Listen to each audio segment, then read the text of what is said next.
Galasiërs by Jakobus hoofstuk 1. En ons gaan weer saam lees vandag daar vanaf vers 13 tot en met vers 18.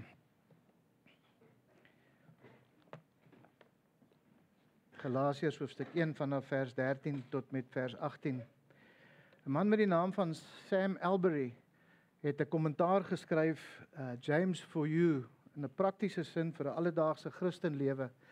En in daardie kommentaar skryf hy: If one tendency is to forget how bad we are, another is to forget how good God is. In times of trial especially, we lose sight of the good things that God has given us. We can be deceived about what God is like. So having reminded us of the evil desires that springs up from within, James now draws our attention to the good gifts that come down from above. Ons het verlede keer het ons die eerste 2 versperrings gesien wat ons help om nie te val in tye van versoekings wat ons gehoor het wat oor ons pad sal kom nie. En wat ons gesien het in hierdie teks is dat dit gaan oor versoeking in die Christense lewe. En ons het gesien dat daardie 2 versperrings wat ons verlede keer na gekyk het, was die eerste een was God se heiligheid. En dat God se heiligheid sal nie toelaat dat ons in sonde sal volhard nie, want hy gaan ons tugtig, hy sal tugtig. En dit is ook belangrik om te verstaan dat God se tugtiging is 'n saak van liefde. Dit is nie 'n saak van woede en kwaad wees en straf wat hy vir ons gee nie, maar dit is 'n saak van liefde. Maar ons het ook gehoor dat versoekings en swaar kry in die Christense lewe het by God verbygekom. Dis nie iets wat per ongeluk gebeur nie. Dit het by God verbygekom en hy gebruik dit om sy kinders op te voed en ook te dissiplineer deur middel van daardie beproewing en selfs daardie pynlike ervarings wat ons in ons lewe ervaar. En die realiteit wat ons moet verstaan is dat hierdie gebeure in ons lewens is maar juist net 'n bevestiging van God se liefde. Ek wonder as ek vir die ouers kan vra, hierso het julle al ooit vir julle kinders gesê, ek gee vir jou hierdie pak sla omdat ek jou liefhet? Is al iemand wat dit gesê het? Ek weet die ou mense het dit altyd gesê. My pa het dit gesê, maar wanneer braai Boudia op jou 8ste stewe land, dan voel dit nie asof dit liefde is nie. En dit voel ook nie baie liefdevol nie. Maar wanneer jy groot geword het om 'n goeie, gebalanseerde mens in 'n gebalanseerde lewe te lewe, en die feit dat jy nie losbandig en immorele lewe lei nie, maak jou bly elke keer wat jou ouers die guts gehad het om jou te dissiplineer. Want vandag se daar vat dit guts van 'n ouer af om sy kinders te dissiplineer. Die realiteit is dat geen normale ouers wil stout kinders grootmaak nie. Daarom dissiplineer ouers hulle kinders. En net so maak God ook nie stout kinders groot nie. Sy heiligheid sal dit nooit toelaat nie. Maar verder het ons ook gesien dat God se goedheid gee nie net die beste en perfekte geskenke sodat ons hom uit liefde en dankbaarheid gehoorsaam kan wees. Jakobus het hierdie punt gemaak om vir ons te bewys dat God nie blameer kan word wanneer ons in sonde val nie. En julle sal onthou, dis die hoof fokus van hierdie gedeelte vers 16. Moenie dwaal nie, my geliefde broeders. Oorspronklik staan daar, moenie julle self mislei nie, my geliefde broeders. Want die realiteit is, ons kan niks en ons kan niemand anderste as net onsself blameer wanneer ons in sonde struikel nie. En as ons vir God probeer blameer, dan mislei ons net onsself. As ons enige iemand of iets anderste wil blameer, dan mislei ons net onsself. En julle sal onthou dat ons gesê het dat hy 3 versperrings op die afdraaipaaie van versoeking geplaas het om ons te help om nie te struikel en dan in sonde te verval nie. Ek wonder of julle nog kan onthou, die eerste ene was gewees God se heiligheid. Die tweede ene was gewees God se goedheid. En die derde ene wat ons vandag daarna gaan kyk is God se wil. Die wil van God.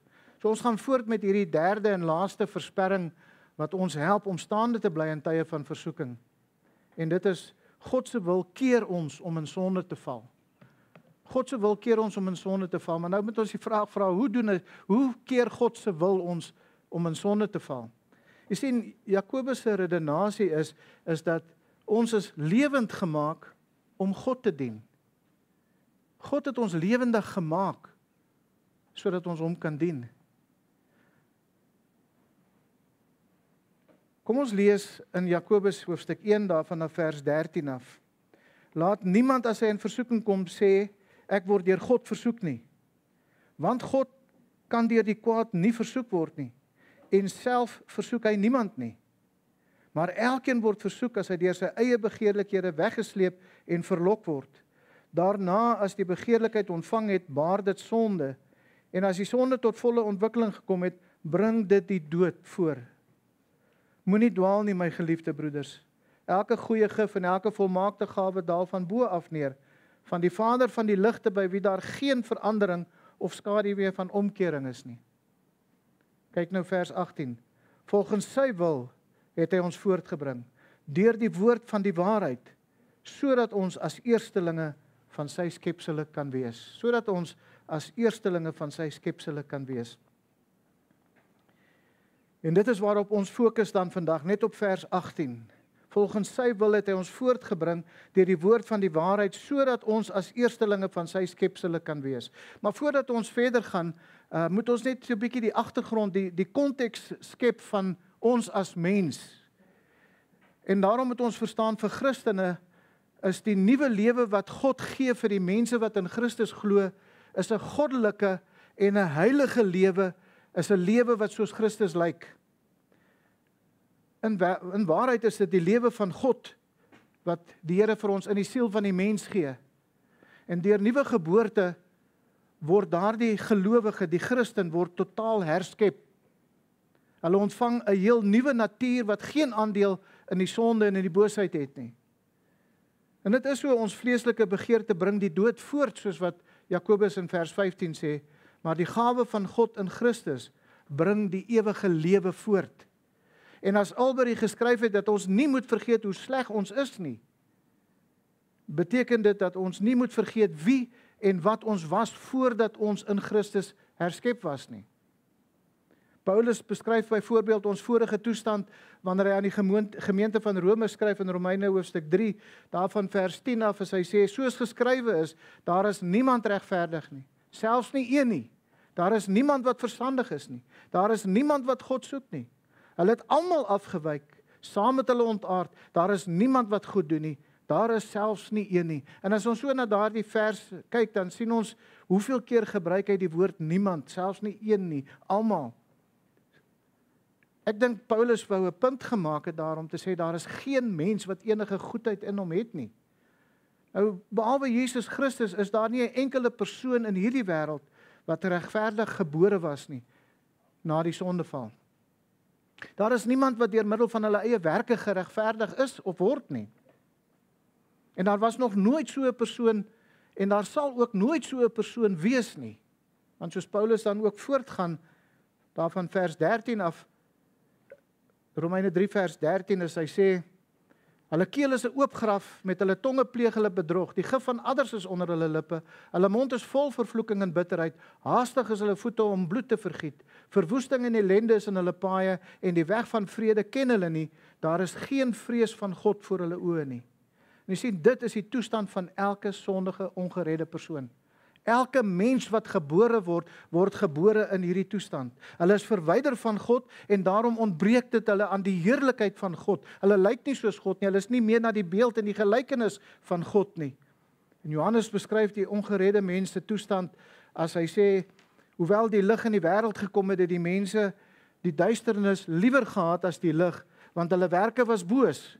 Want elkeen wat kwaad doen, haat die lig en kom nie na die lig nie, dat sy werke nie bestraf mag word nie, in Johannes 3 vers 19 tot 20. En dit is wie ons ook was, voordat God ons kom herskep het.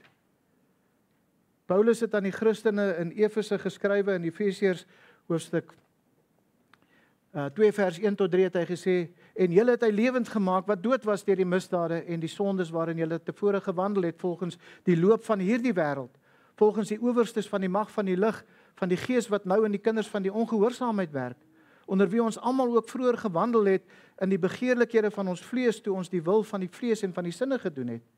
En ons was van nature kinders van die toorn, net soos ook die ander. Voordat ons gered was, voordat die Here ons uit genade kom red het, het ons gedoen en het ons gelewe soos wat hierdie bose wêreld is waarin ons lewe, omdat ons eie bose natuur van niks beter geweet het nie, of van niks beter wou geweet het nie, en niks beter begeer het nie. Ons was, sonder dat ons het geweet het, gewillige onderdane van die Satan, soos wat Paulus in hierdie teks dan sê. Daar was 'n tyd gewees dat die duiwel ook ons geestelike vader was, soos wat Christus het aan die Fariseërs gesê het in Johannes 8 vers 44, julle die duiwel as julle vader en sy begeertes wil julle doen. En wat Jakobus se redenasie in vers 18 so wonderlik maak, is die feit dat daar is niks wat die mens kan doen om homself te red nie. Ek sê altyd so min as wat ek in die diepste oseaan van 'n boot afgeval het en ek dryf in daardie oseaan en ek probeer om myself uit die water uit te tel op hierdie ware wat ek nie meer het nie. Net so min kan enige mens homself red. Geen uiterlike rituele getuienis of 'n lidmaatskap kan die mens se basiese bose natuur verander nie. Hy kan nie regverdig word deur net te begin moreel te lewe nie. Hy kan nie regverdig word deurdat hy skielik mooi begin praat het en opgehou vloek het en opgehou leuns vertel het nie. Die mens het 'n algehele nuwe hart, 'n absolute nuwe natuur nodig. Hy het nodig om van niets af voortgebring te word. Hy het nie net 'n make-over nodig soos wat ons op die televisie sien na in Amerika wat hulle iemand inbring en hulle maak hierdie make-over en die twee lyk, jy kan amper nie die persoon herken na die tyd nie. Dis nie net 'n make-over van die ou mens nie. Dis 'n totale nuwe mens, 'n nuwe skepsel wat voortgebring moet word. Hy het nodig om verander te word van sy ou natuur van sonde en dood tot 'n nuwe natuur van heiligheid en opregtheid. Want die Hebreërskrywer het in hoofstuk 12 vers 14 gesê, want sonder heiligmaking sal niemand die Here sien nie. En dit kan alleenlik gebeur deur middel van 'n heeltemal nuwe geboorte. 'n Geboorte wat van bo kom, soos wat Christus dit dan ook vir Nikodemus gesê het in Johannes hoofstuk 3. En dit is wat Jakobus vandag vir ons bevestig in vers 18. Hy beantwoord vir ons 4 vrae in hierdie teks met betrekking tot die herskepping, daardie nuwe geboorte, daardie wedergeboorte waarsonder niemand die Here sal sien nie. En hierdie 4 vrae bevestig dat God nie blameer kan word vir ons versoekinge in die eerste plek nie. Dis nie God wat die versoekinge maak nie. Maar God kan verseker ook nie blameer word wanneer ons onder daardie versoekinge struikel nie. Want God is net verantwoordelik vir ons geregtigheid. God is nie verantwoordelik vir ons ongeregtigheid nie. En die eerste vraag wat Jakobus beantwoord vandag is, wie het ons lewend gemaak? Wie is dit wat ons lewendig gemaak het? En hy gee vir ons die antwoord hier in vers 18 as hy sê volgens sy wil. Kyk mooi na Jakobus 1 vers 18 as hy sê volgens sy wil het hy ons voortgebring.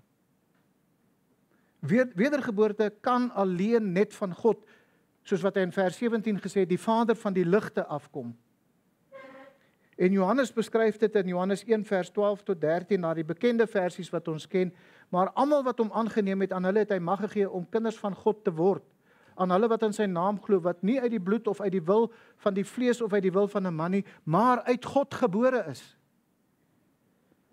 En hierdie stelling in vers 18, Jakobus 1 vers 18, volgens sy wil, beteken dat God deur sy eie soewereine keuse, en let nou op, sonder enige invloed van buite, dis wat daardie woordjie beteken, sonder enige invloed van buite, het God gekies vanuit sy hart uit, vanuit sy liefde uit, om daardie persoon die wedergeboorte te skenk.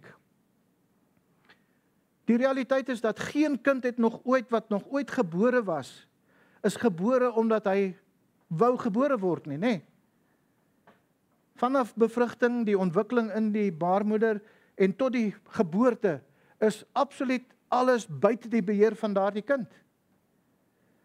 Die kind is net 'n passiewe ontvanger van die wil van sy ouers. En net so kan geen mens enige iets doen om weergebore te word nie. Want dit kom van God af sonder dat die mens enige aandeel daarin gehad het.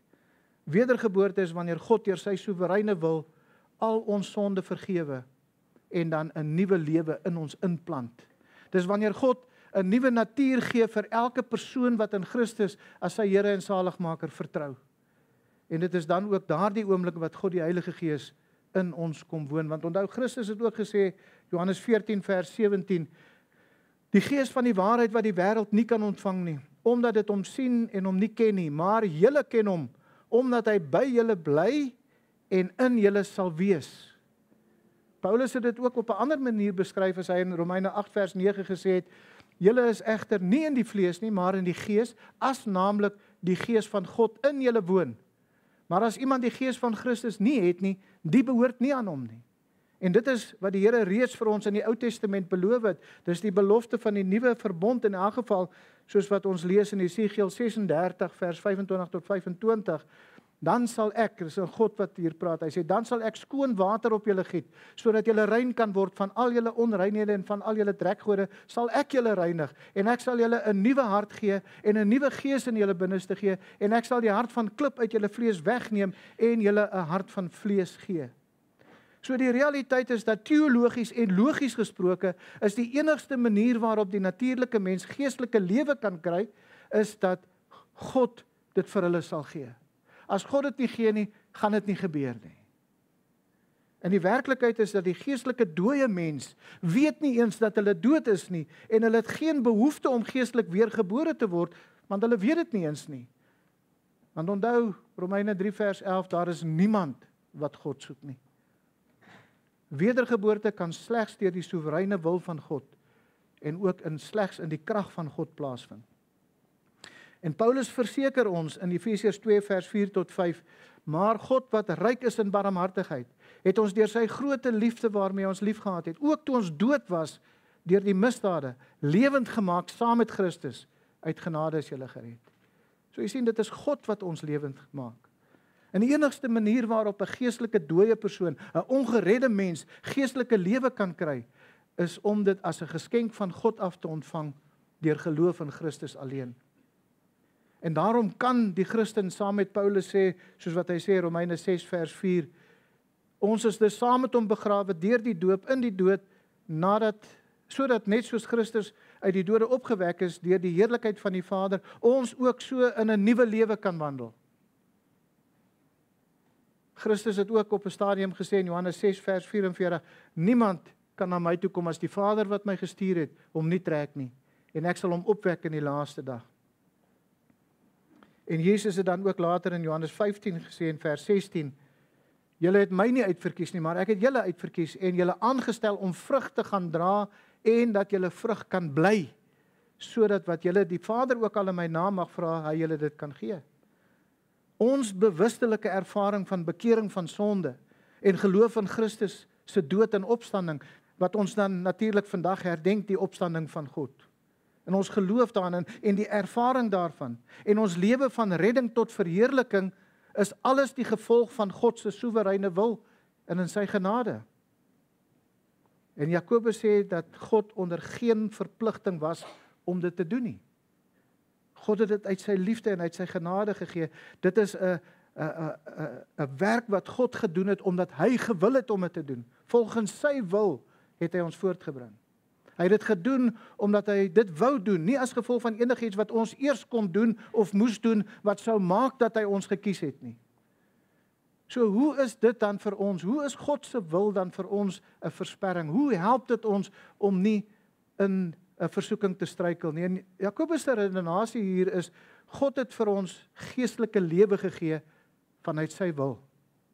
En as God dan ons oë en ons verstand oopgemaak het om in die lig te kan wandel, en nou kies ons weer om in die duisternis te wandel as gevolg van ons begeertes. Met ander woorde, wanneer daar die versoeking kom, dan kies ons om eerder maar weer in die duisternis te gaan wandel, nadat God vir ons al die lig klaar gegee het, nadat God vir ons 'n nuwe lewe gegee het. En as ons dit doen, dan beteken dit dat ons opgetree het soos ons ou vlees en nie na die gees wat God in ons gegee het nie. Soos Paulus dan ook op 'n stadium vermaan het in Galasiërs hoofstuk 5 vers 16 en 17. Maar ek sê, wandel deur die gees, dan sal julle nooit die begeerlikhede van die vlees volbring nie. Want die vlees begeer teen die gees en die gees teen die vlees en julle staan teenoor mekaar sodat julle nie kan doen wat julle wil nie. Jakobus se redenasie is dus dat wanneer ons in versoeking kom, onthou dat God ons lewendig gemaak het. Die ou mens is dood en ons hoef nie sy begeerlikhede na te jaag nie. As ons onder versoeking geval het, is dit omdat ons in ons vlees weer opgetree het en nie in die nuwe mens wat God ons vanuit sy vrye wil gemaak het nie.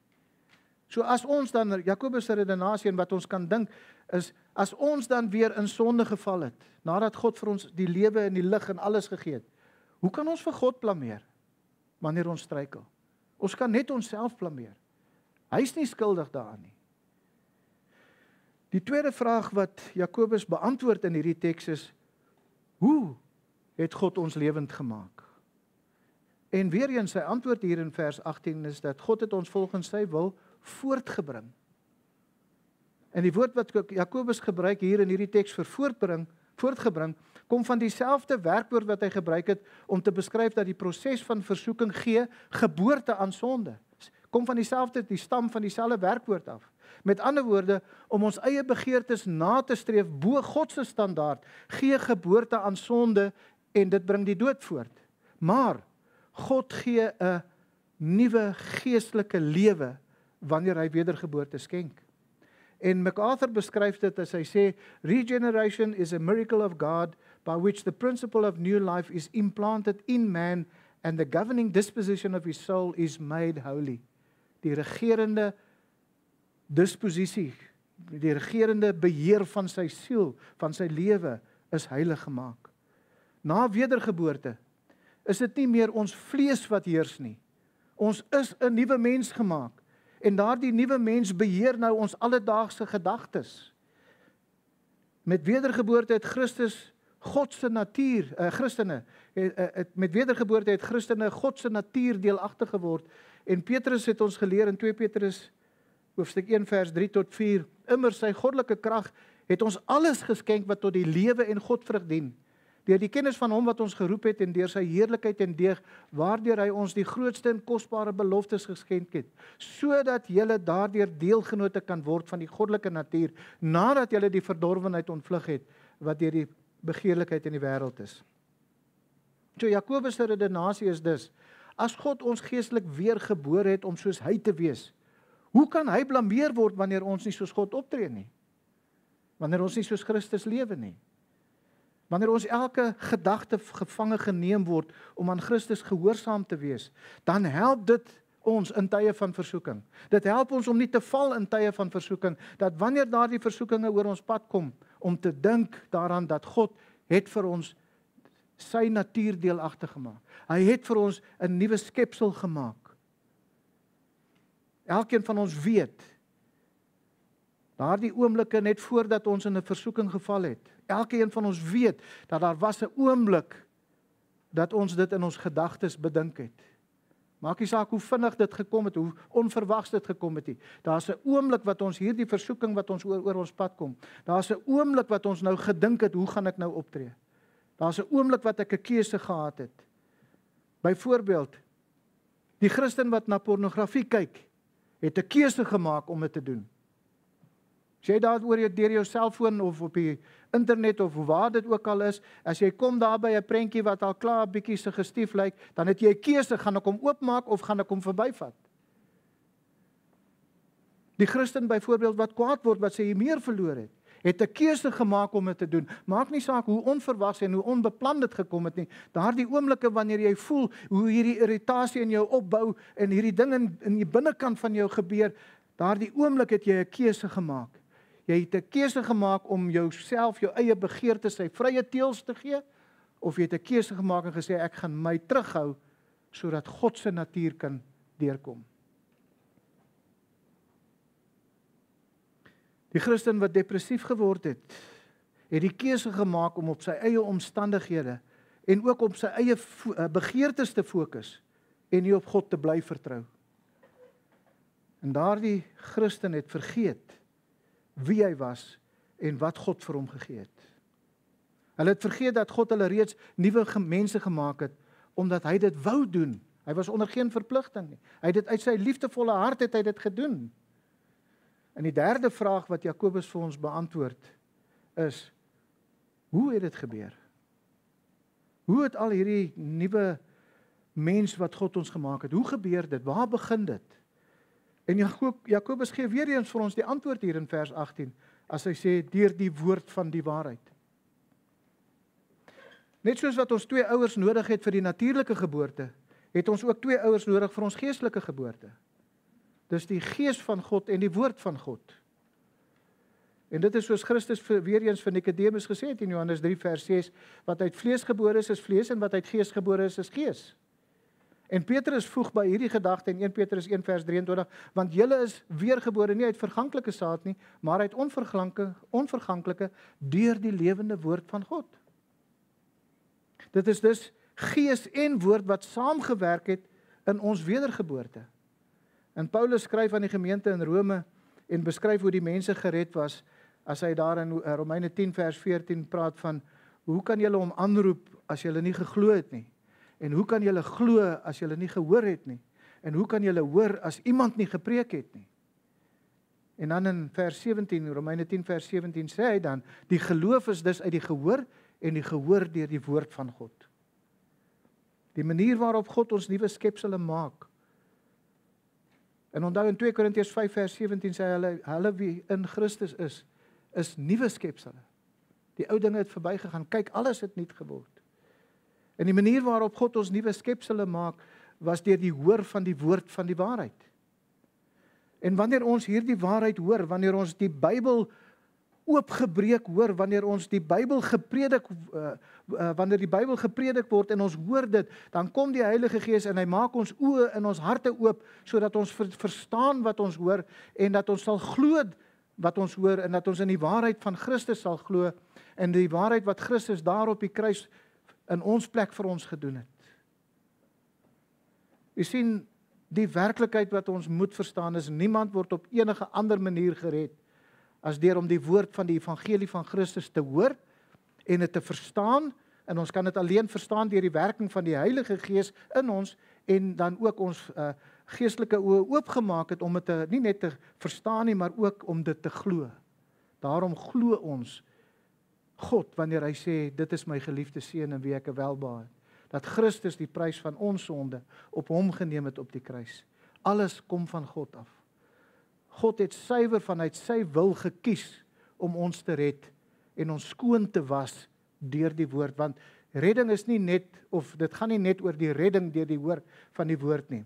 Paulus skryf in Efesiërs 5, wanneer hy vir die manne nou verduidelik hoe hulle vrouens moet behandel, dan sê hy, manne, julle moet julle eie vroue lief hê soos Christus ook die gemeente liefgehad en homself daarvoor oorgegee het om dit te heilig nadat hy dit gereinig het met die waterbad deur die woord. Christus is dus besig op hierdie oomblik om ons te reinig deur sy woord. Daar was 'n eenmalige oomblik van wedergeboorte, maar dit is 'n aanhoudende werk wat Christus doen waar hy ons deur sy woord aanhoudend meer en meer reinig. Wanneer ons sy woord bestudeer en ons leer sy woord ken, dan verander dit ons van binnekant af na buite toe. Daarom skrywe Paulus aan Titus in Titus 3 vers 5 as hy sê, nie op grond van die werke van geregtigheid wat ons gedoen het nie, maar na sy barmhartigheid het hy ons gered deur die bad van die wedergeboorte en die vernuwing deur die Heilige Gees. En jy sien, hier's 2 dinge ter sprake hier. Die bad van wedergeboorte beteken om skoon te was, soos 'n kind voordat hy voor slaaptyd gaan bad. En gewoonlik vir alles hulle nou al 'n bietjie ouer word, dan moet hy daai die badhuis skree, mamma, ek is klaar, en dan moet mamma kom kyk of die ore agter skoon is en of hy nou mooi reg is om skoon genoeg te wees om te gaan slaap. En dit is wat hierdie woord beteken, dat deur die bad van die wedergeboorte word ons gereinig. Maar hy voeg by en hy sê, vernuwing deur die Heilige Gees. En hierdie gedagte word vir ons so 'n bietjie verder verduidelik as Paulus in Romeine 12 vers 2 sê, en word nie aan hierdie wêreld gelykvormig nie, maar word verander deur die vernuwing van julle gemoed, sodat julle kan beproef wat die goeie en welgevallige en volmaakte wil van God is.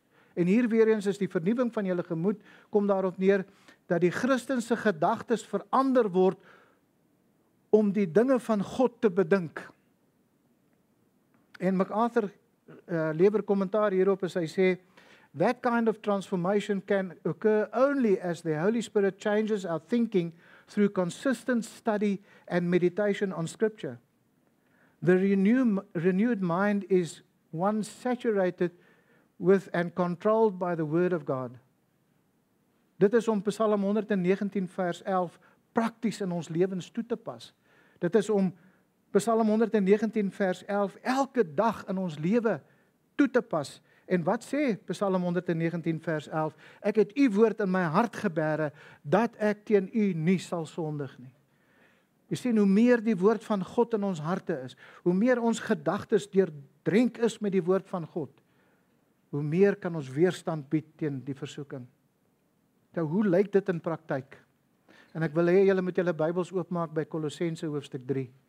Blaai vir my almal na Kolossense hoofstuk 3. Ons begin daar by vers 1. Dan sien ons hoe lyk hierdie gedagte wat ons nou gesien het. Hoe leer ons om staande te kan bly in tye van versoeking? Kolossense 3 begin daar by vers 1. As julle dan saam met Christus opgewek is, as julle saam met Christus lewendig gemaak is, soek die dinge daarbo.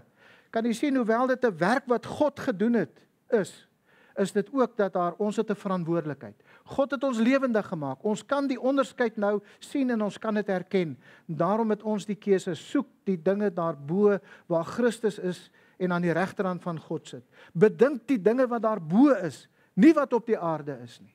Hoe gaan ons staande bly in tye van versoekinge? Bedink, vul jou gedagtes met die woord van God. Bedink die dinge van God, nie die dinge van hierdie aarde nie. Want julle het gesterwe en julle lewe is saam met Christus verborge in God. Wanneer Christus wat ons lewe is geopenbaar word, dan sal julle ook saam met hom in heerlikheid geopenbaar word. Maak dood dan julle lede wat op die aarde is, naamlik hoerery, onreinheid, hartstog, slegte begeertes en gierigheid, wat afgodediens is, waardeur die toorn van God oor die kinders van die ongehoorsaamheid kom, waarin julle ook vroeër gewandel het, toe julle daarin geleef het. En as Paulus hierso sê, maak dood dan julle lede wat op die aarde is, dan letterlik kom dit daarop neer, hy sê, hou dood dit wat dood is. God het ons lewendig gemaak. In Christus is ons lewendig gemaak. Die ou dinge is verby, ons is nuwe skepsele. Hou dit dood, moenie weer teruggaan na jou vleeslike begeertes toe nie. En dan gaan hy verder in vers 8, as hy sê, maar nou moet julle ook dit alles aflê, naamlik toorn, woede, boosheid, laster, skandelike taal uit julle mond. Lieg nie vir mekaar nie, omdat julle die ou mens met sy werke afgelê het, en julle met die nuwe mens beklee het, wat vernuwe word tot kennis na die beeld van sy Skepper. Daarom sê Paulus dan ook vir ons in Kolossense 3 vers 16, laat die woord van Christus ryklik in julle woon in alle wysheid. Hierdie versie is dieselfde as om te sê, word gees vervuld. En in die praktyk beteken dit dat Christene soveel as moontlik in God se woord sal wees, sodat hulle gedagtes met die woord van God deurdrenk sal wees. En elke keer wanneer hulle dus in 'n versoeking kom, sal hulle vanuit hulle nuwe instink, want ons ontwikkel 'n nuwe instink wanneer ons God se woord bestudeer en ons gedagtes daarmee vul. En daarom sal ons dan elke keer wanneer ons versoeking kom, sal ons vanuit hierdie nuwe instink optree soos wat die Bybel ons gedagtes vernuwe het. En dit is om ons elke oomblik se gedagtes vasgevang te hou in God se woord. Dit is daardie elke dag, elke sekonde, elke oomblik se gedagte, die dinge wat ons bedink, is om daardie dinge vasgevang te hou binne in God se woord. God het ons deur sy verkondiging of deur die verkondiging van sy woord het God ons herskep. Maar hy maak ons ook nuut deur sy woord. Sy woord het ons herskep, maar sy woord hou ook aan om ons nuut te maak. En die Heilige Gees in ons verlig God se woord sodat ons kan verstaan en doen wat God se woord van ons vereis. En daarom is Jakobus se redenasie dus dat as God ons sy lewe gegee het en as hy besig is om ons te reinig deur sy woord omdat dit sy wil is, hoe kan ons hom dan blameer wanneer ons struikel? Hoe kan ons hom blameer vir iets wat eintlik teen sy wil en teen sy doel is? Wanneer ons struikel, struikel ons uit ons eie begeertheid. Nie omdat God wil hê ons moet struikel nie. Hy kan dit nooit wil hê dat ons moet struikel nie. Want hy's besig om ons te verheerlik. Hy's besig om ons te laat groei in heiligheid. Hoe kan dit dan nou sy skuld wees wanneer ons struikel in sonde? Maar die vraag wat in ons gemoed opkom is, wat is God se doel? Hoe kan ons hom blameer wanneer ons iets doen wat teen sy doel is, maar wat is sy doel? Hoekom het God ons nuwe skepsele gemaak? En Jakobus beantwoord dit met die 4de en die laaste vraag in hierdie teks vandag, en dit is, hoekom het God dit gedoen? Hoekom het God ons lewendig gemaak? En Jakobus gee weer eens vir ons die antwoord in vers 18, wanneer hy sê, sodat ons as eerstelinge van sy skepsele kan wees. Sodat ons as eerstelinge van sy skepsele kan wees. Nou onthou, Jakobus skryf aan Jode wat gered is. Dis Jode wat uit Judaïsme uitgekom het in die Christendom in. Hulle het vanuit Judaïsme tot Christus gekeer. Hulle het die Ou Testament baie goed geken, want hulle was grootgemaak in die Ou Testament, en al daardie offerstelsels en alles wat hulle moes gedoen het, was deel van hulle lewe van hulle kleintyd af gewees. En die woord wat Jakobus hier gebruik as eersteling is 'n woord wat hulle baie goed sou geken het. Want dit verwys na die Ou Testamentiese lering oor die eerstelinggerf. En daar in Levitikus 23 vers 10 en 11 lees ons dat spreek met die kinders van Israel en sê aan hulle, as julle in die land kom wat ek julle gee en sy opbrengsoes, moet julle die eerstelingsgerf van julle oes na die priester bring en hy moet die gerf voor die aangesig van die Here beweeg sodat julle welgevallig kan wees. Nou die eerstelingsgerf was daardie deel van die oes wat heel eerste geplant was en daarom het dit ook heel eerste ryp geword. En dit was 'n aanduiding van dat die oes naby aan gereed was om ingesamel te word. Maar die Hebreëse woord wat hy hier gebruik vir die eerstelingsgerf is die Hebreëse woord reshit en dit beteken die begin van iets. Dit is die eerste van baie wat nog moet kom. En as Jakobus in hierdie teks na ons verwys, dan kon dit so wees dat hy verwys na die Jode wat eerste die evangelie in Christus geglo het. Onthou, Jakobus was die herder van die gemeente in Jerusalem gewees. En in die begin was dit hoofsaaklik net Jode gewees. En die evangelie het na die Jode toe gekom en daar was van hulle wat gered was. So Jakobus kon in hierdie teks, as hy praat van ons, dan kon hy dan dit verwys na daardie Jode wat die eerstelinge is, die begin is van baie wat nog gered gaan word. Dit kan verwys na die Jode wat die evangelie ontvang het en geglo het en gered is, wat verwys na daar gaan nog heidene ook kom wat gered wees. Dit kan dit wees. Want ons moet onthou wie Jakobus se eerste lesers was. Maar ons moet ook onthou dat Paulus praat later in die Nuwe Testament praat van die huisgesin van Stefanas in 1 Korintiërs hoofstuk 16 vers 15 as die eersteling van Agaia. So wat bedoel Paulus daar as hy praat van die eersteling van Agaia? Jy sien die huisgenote van Stefanas was die eerste heidene wat in Agaia gered was. Maar hulle was ook die eerste van Paulus se bekeerlinge in daardie gebied gewees.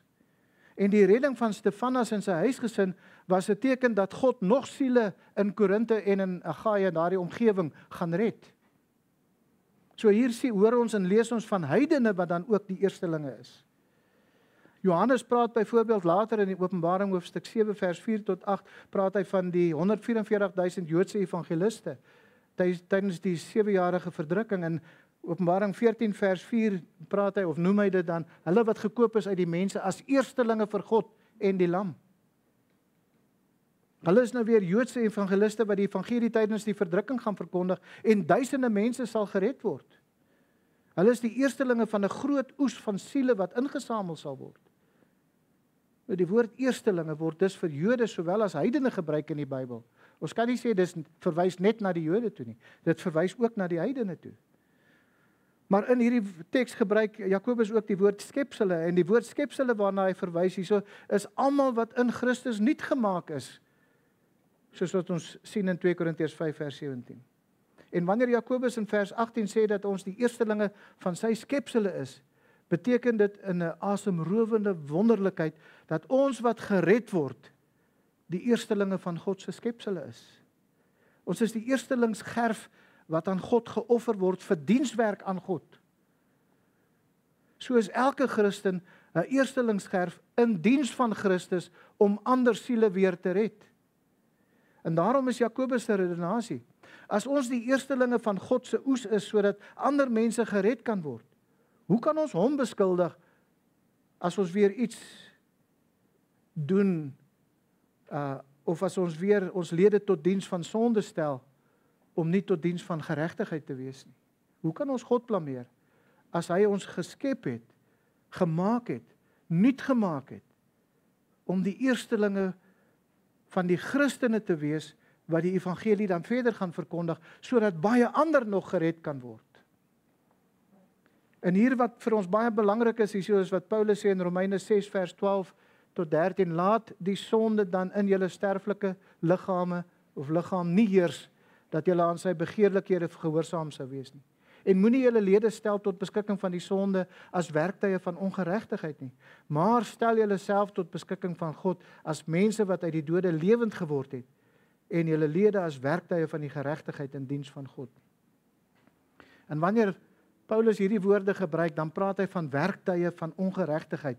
En die woordjie werktuie verwys na soos 'n olifanttank vir die ouens wat in die weermag was, of 'n tiger tank daar in die Tweede Wêreldoorlog. Hy verwys na 'n oorlogswapentuig wat gebruik word tot ongeregtigheid.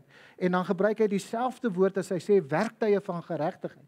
So sê hy dat ons lewens, ons liggame was toe ons nog dood was ons werktuie van ongeregtigheid gewees. En soos wat jy bewustelik besluit het en gedink het en keuses gemaak het in daardie tyd om jou liggaam, jou lewe as 'n werktuig tot ongeregtigheid te stel, so moet jy nou jou hele lewe, jou gedagtes, alles wie en wat jy is, wat God nuut gemaak het, moet jy nou stel as 'n werktuig tot geregtigheid.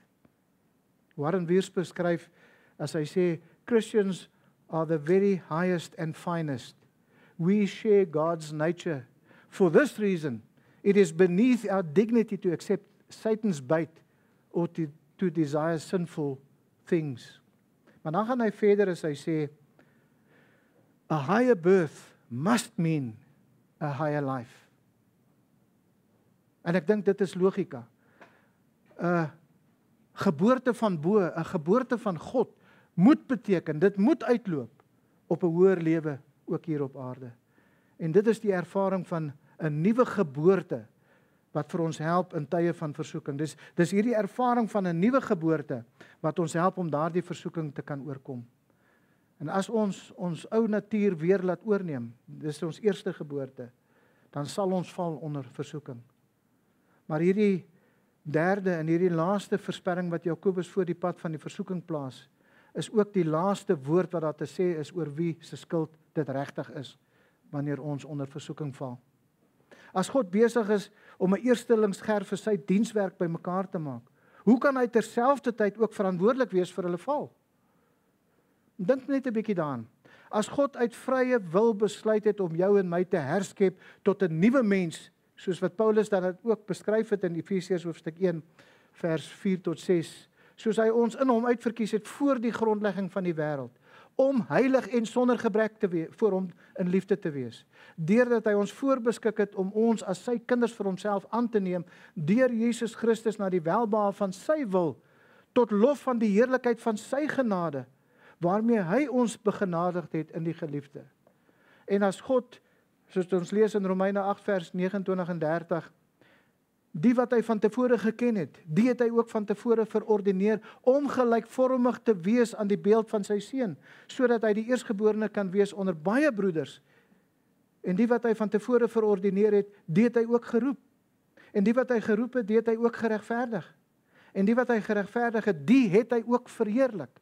Nou ons weet dat daardie verheerliking gaan eers plaasvind met die wederkoms van Christus, wanneer ons gaan opstaan met 'n nuwe verheerlikte liggaam, soos wat Paulus dit in 1 Korintiërs 15 beskryf.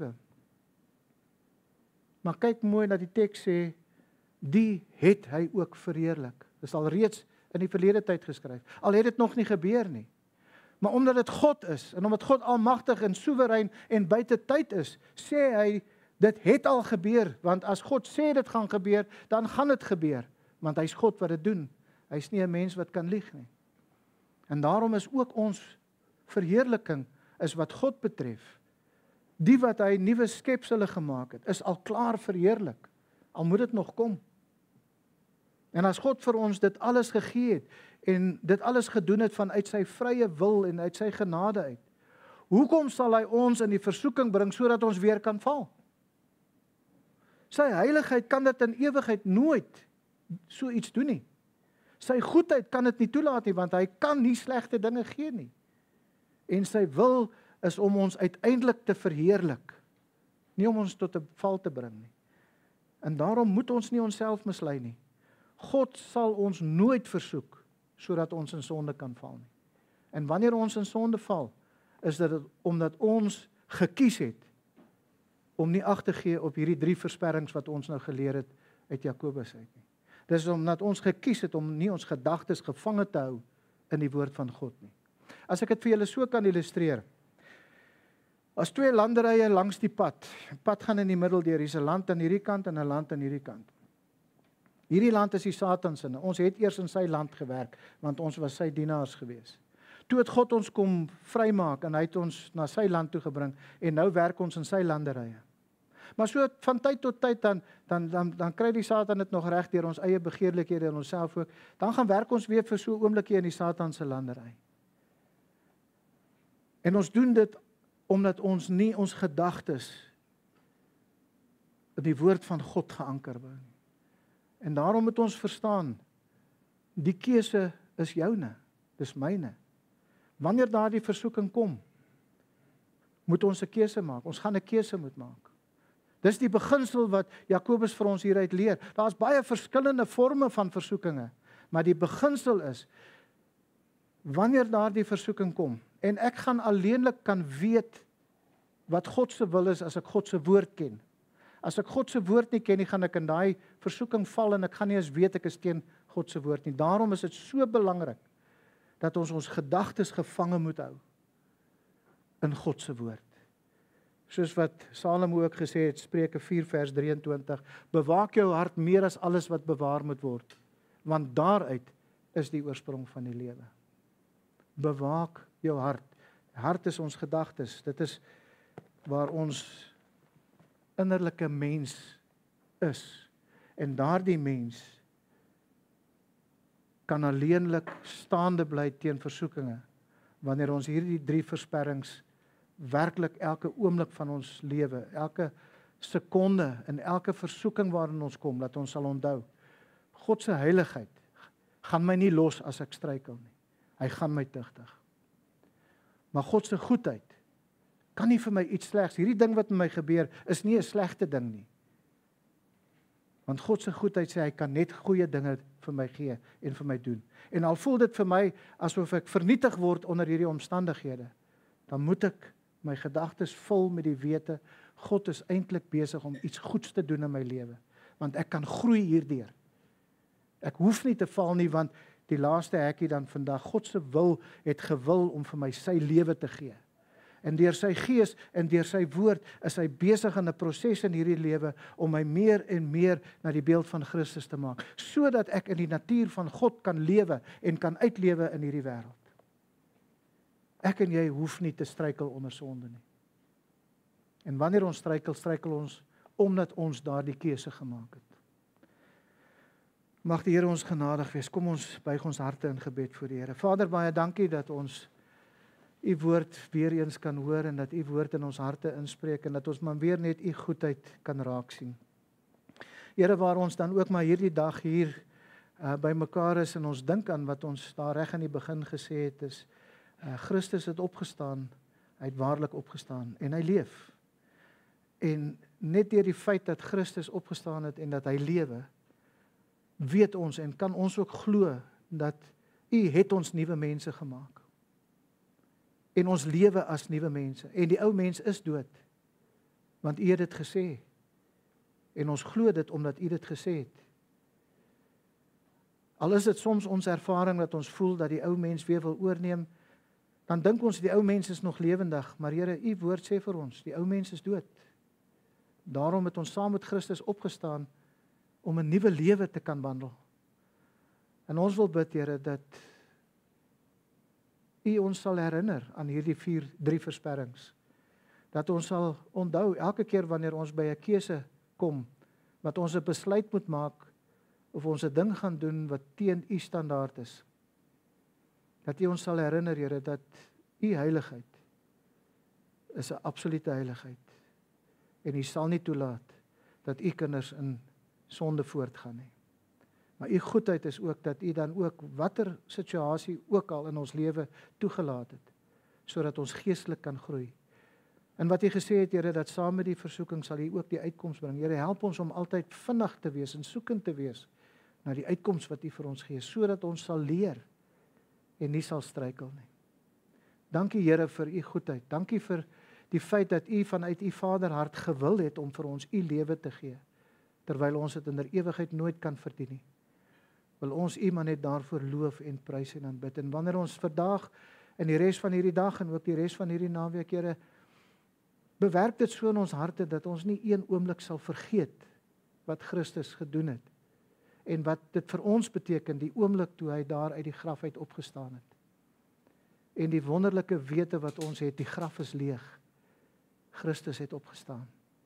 En hy het opgevaar en hy sit op hierdie oomblik aan U regterhand waar U vir ons intree. Ons Here en Meester. As 'n perfekte hoëpriester wat in alle opsigte medelee met ons kan hê, want U was net soos ons versoek word, so was U versoek.